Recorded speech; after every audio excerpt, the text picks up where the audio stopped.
High guys, welcome back to Foodies Fusion. আশা করছি আপনারা সবাই খুব ভালো আছেন। আজকের রেসিপি হলো খাও সোই। এই রেসিপিটি আমাদের ফুল ফ্যামিলির খুবই ফেভারিট। ছোটবেলা থেকেই যেভাবে খেয়ে এসেছি ঠিক সেই রেসিপিটা শেয়ার করব। এটার অনেক রকমের ভার্সন আছে, থাই ভার্সন আছে, বার্মিজ আছে, বিভিন্ন ধরনের রেসিপিস আছে এই রেসিপি নিয়ে। তবে আমার আম্মু যেইভাবেই ছোটবেলার থেকেই আমাদেরকে খাওয়িয়ে এসেছে সেইভাবেই শেয়ার করব, আর আপনারাও ট্রাই করবেন। অনেক অনেক বেশি টেস্টি হয় এই খাবারটি। এটার জন্য প্রথমে আমরা এখানে নিয়ে নিয়েছি 1 কেজি গরুর মাংস।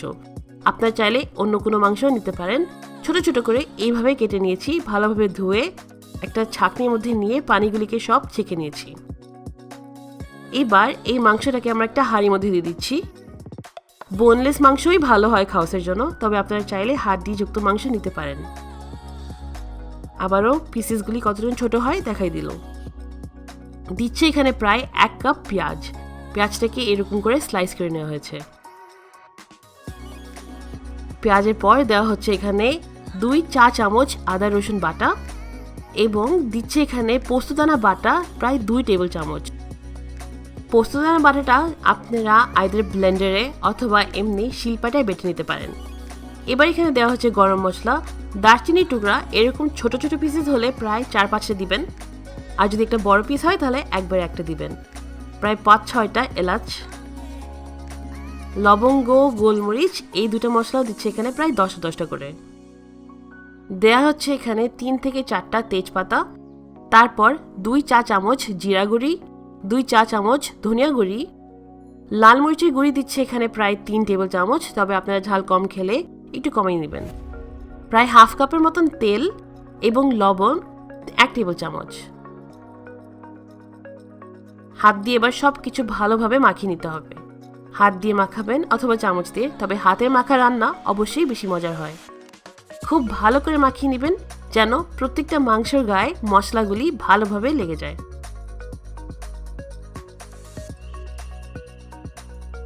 খুবই সহজ এই রেসিপিটা।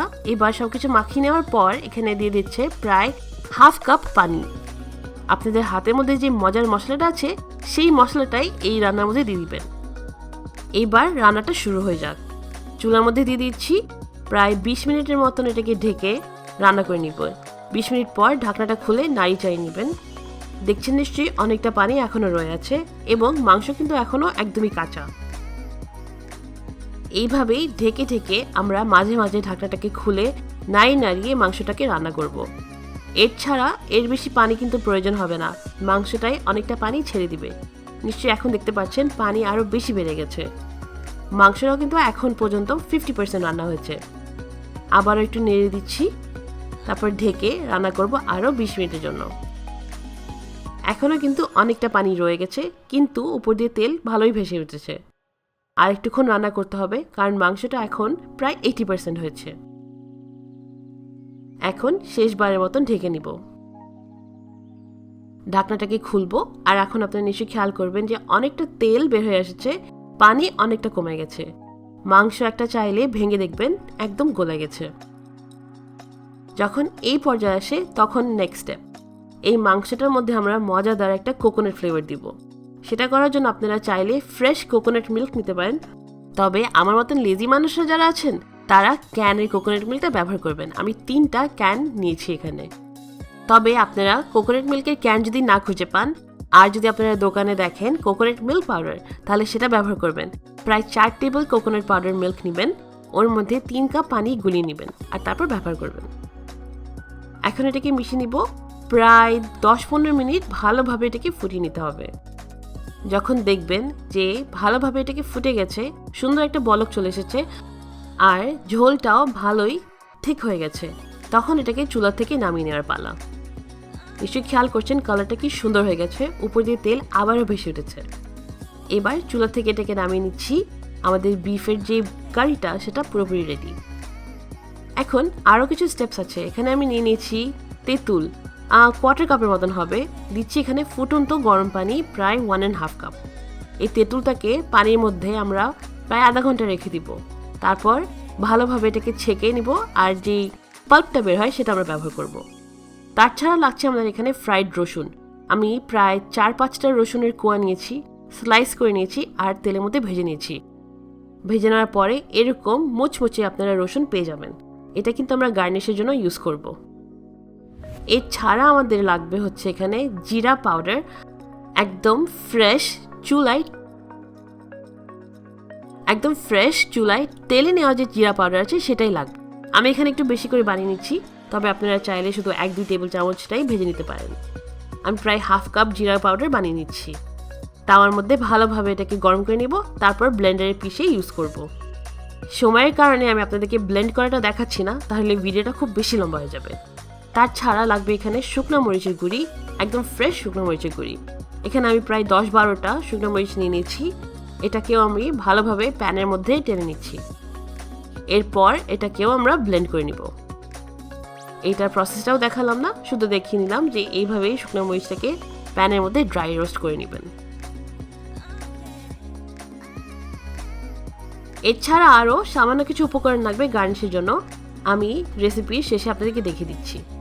এখানে আছে স্প্যাগেটি। আপনাদের কাছে স্প্যাগেটি না থাকলে আপনারা কিন্তু নর্মাল নুডলস নিতে পারেন। কোকোলা নুডলস যে পাওয়া যায় বাংলাদেশে, সেটা ব্যবহার করবেন। ছোট ছোট করে এইরকম টুকরা করে নিচ্ছি।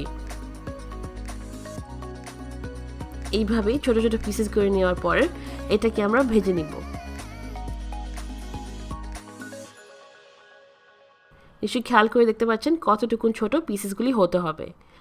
আমি জানি অনেকেই ভাববেন যে খাও সইতে ট্র্যাডিশনালি স্প্যাগেটি ইউজ করে না, এগ নুডলস ইউজ করে। তবে আমরা ছোটোবেলায় স্প্যাগেটি দিয়ে এটাকে খেয়ে এসেছি, আর আমাদের কাছে স্প্যাগেটি দিয়ে বেস্ট লাগে। ইভেন কি বাংলাদেশে আমরা কোকোলা নুডলস দিয়ে বানিয়েছি, সেটাও বেশ মজার লাগে। তেলের মধ্যে এই নুডলসটাকে ভেজে নিচ্ছি। খুব বেশিক্ষণ ভাজতে যাবে না, কারণ এটা খুব দ্রুত তৈরি হয়ে যায় আর রঙটাও দ্রুত চলে আসে। 1 মিনিটের মতন ভেজে নেওয়ার পরেই খেয়াল করবেন যে এরকম কালার চলে এসেছে। তারপর সাথে সাথে চুলা থেকে নামিয়ে নেবেন। এছাড়া লাগছে এখানে আমাদের পুদিনা পাতা, যে রসুনটা আমরা ভেজে রেখেছি সেটা, আর এই যে আপনারা দেখতে পাচ্ছেন যে আমরা একটু আগে স্প্যাগেটিটাকে ভেজেছি সেটা। চাইলে একটু পেঁয়াজের বেরেস্তা ব্যবহার করতে পারেন। এখানে আছে আমাদের বিফ কারিটা। কালারটা দেখে নিশ্চয়ই বুঝতে পারছেন স্যুপটা কতটা মজার হবে। আজকে আমরা ব্যবহার করছি স্প্যাগেটি। আপনার স্প্যাগেটির বদলে যেমনটা বলেছিলাম অন্য কোনো নুডলস ইউজ করতে পারেন। ডিম, লেবু এবং যে তেঁতুলের মারটা আমরা তৈরি করেছি সেটাও লাগছে। এখানে আছে আমাদের জিরা পাউডার এবং শুকনো মরিচের গুঁড়ি। একটু আগেই সব কিছু ব্লেন্ড করে নেওয়া হয়েছে। এখন চলুন একটা বাটি সাজিয়ে দেখাই। নিচ্ছি আমি এখানে স্প্যাগেটি। আপনারা যতটুকুন চান ততটুকুনি নেবেন। আমি প্রায় 2 বার স্কুপ করে নেওয়ার পরে যতটুকুন স্প্যাগেটি আসে তা নিয়ে নিয়েছি। দিচ্ছি এখানে আমাদের মজাদার বিফ রান্নাটা। প্রথমে কিছু মাংস দিয়ে দিচ্ছি, তারপর এখানে বেশি করে করে স্যুপটা দিব।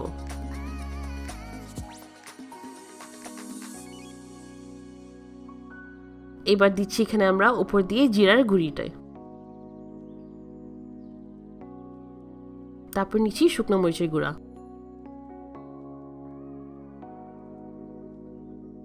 রসুন দিয়ে দিচ্ছি। রসুনের পিসগুলি বেশি বড় করে ফেলেছি, আপনারা চাইলে ছোট করে করে তারপর ভেজে নিতে পারেন। আমি হাত দিয়ে এভাবে এটাকে ভেঙে নিচ্ছি আর তারপর উপর দিয়ে গার্নিশ করছি। এই ভাজা রসুনের ফ্লেভারটা যে কি দারুণ লাগে, আপনারা বানিয়ে অবশ্যই দেখবেন। দিচ্ছি ফ্রাইড স্প্যাগেটি। তারপর দিচ্ছি পুদিনা পাতা, আপনারা চাইলে ধনিয়া পাতাও দিতে পারেন। লেবুর রস সামান্য একটু দিচ্ছি, চাইলে এটা স্কিপ করতে পারেন কারণ পরে দিব তেঁতুলের মার। এবার দিলাম যে তৈরি করে রাখা তেঁতুলের মারটা। সবকিছু ভালোভাবে মিশিয়ে আবার উপর দিয়ে একটু গার্নিশ করে নিব। এক একজনের টেস্ট এক এক রকম, কেউ কম ঝাল পছন্দ করে, কেউ কম টক, তাই আপনারা আপনাদের টেস্ট অনুযায়ী সবকিছু একটু কম বেশি করে নেবেন।